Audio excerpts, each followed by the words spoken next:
And the reason for surprising me like this is spontaneity of responses. Madame Bellois is still in the building. Can she please see Mrs. Mishley or contact Mrs. Mishley at 7220? Yeah, I touched it again. Yeah. I touched it again. I was going to put it here. I touched it again. I didn't want it to happen. It should be. I'm so sorry. I'm failing, aren't I? Album or... Oh, right now I just have so many. No, I'm going to say train. Marry me.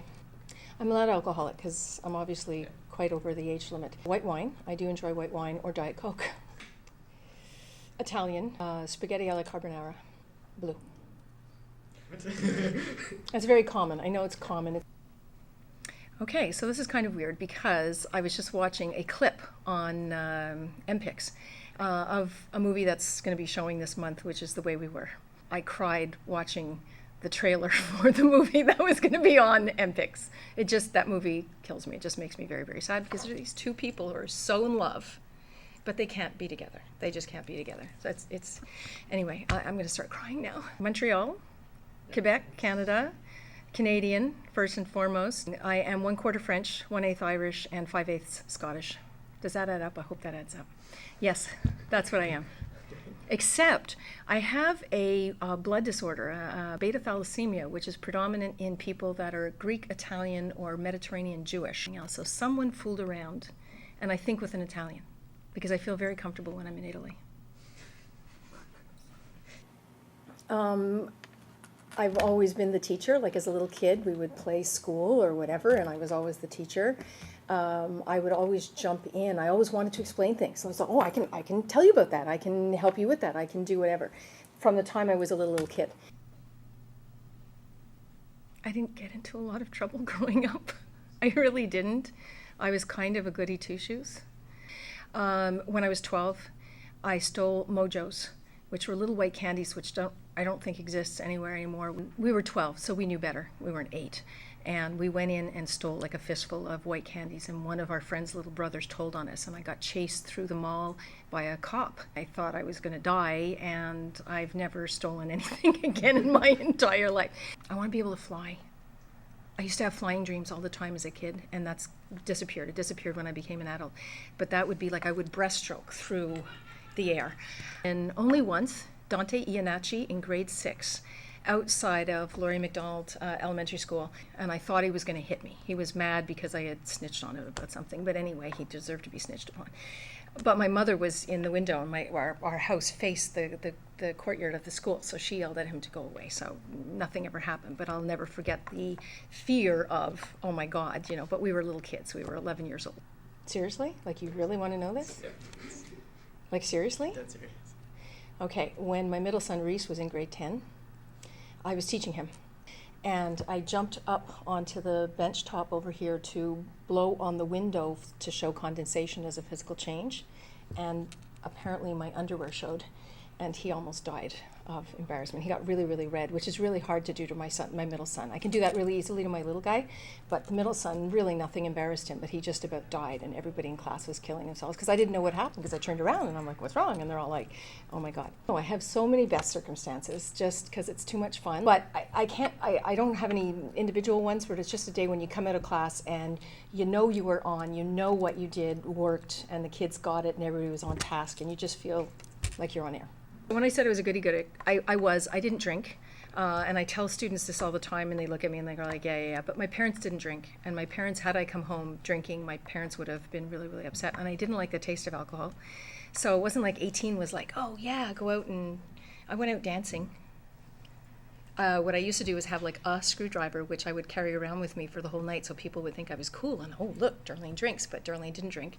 So it wasn't like that was a big deal, and 21 was, I don't know.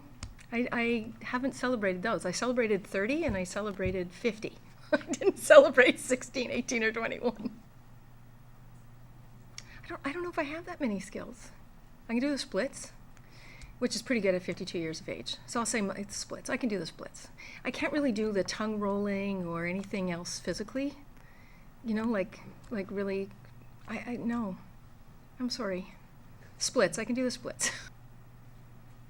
As a teacher, I've had 2 amazing teachers. One was Dr. Harry Wilson, PhD chemist at John Abbott, one of the best teachers I've ever had. Whatever, he made me be want to be the best student possible. When I answered, we were a small group, 20 kids in organic chemistry, and I wanted him to respect me. And then Dr. Hershey Warshawski at McGill University, he won all sorts of teaching awards, and he was just absolutely amazing. And so I wanted, as a teacher, those were the two people who most influenced me. As a person, I don't know. My parents are pretty good people. I had a pretty good life growing up.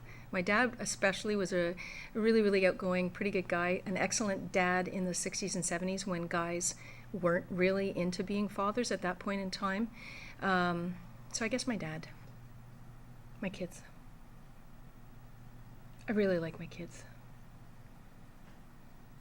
Sorry. And my three best teacher friends here, I guess, are Miss Broden and Miss Cormier and Miss Kelly, which is really upsetting because Miss Kelly and Miss Cormier are obviously pregnant, and it's very upsetting that I'm going to lose them next year.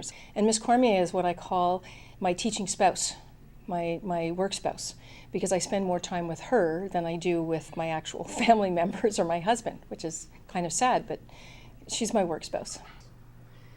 So same bat time, same bat channel. See you next week. Same bat time, same bat station. It's from the 1960s when I was a child. I do lift. I haven't in a while, but I do lift. You mean weights? I'm assuming weights. I used to lift on a regular basis. And I've been really slacking, but I've gone back into spinning classes now. I just joined a gym. So I will start to lift again. I did one, and then I discovered an alternate meaning for that one tattoo that fit in beautifully with my life, and so no, I don't regret either one of them. But for a short while, I did regret. I don't know. Because I never masked the chalk before and after, which would be an effective way of determining that. I don't know. Probably lots and lots, since I've done it every single year since I've been teaching. It tastes dry and powdery and pasty, and it tastes like chalk. Exactly what you imagine chalk tastes like. I don't think it is, but it's just I have way too much fun. I think it's hilarious. Kids are funny. I like watching them squirm. It's a bit of a sadistic streak that I have. I acknowledge it. And I went into teaching not just as the reason I had kids was to enjoy my kids and to live vicariously through my kids, and the same thing with teaching. I teach because it's way too much fun to teach. So it's not a discipline strategy in any way, shape, or form. It's just for my enjoyment. Thanks a lot. That's it?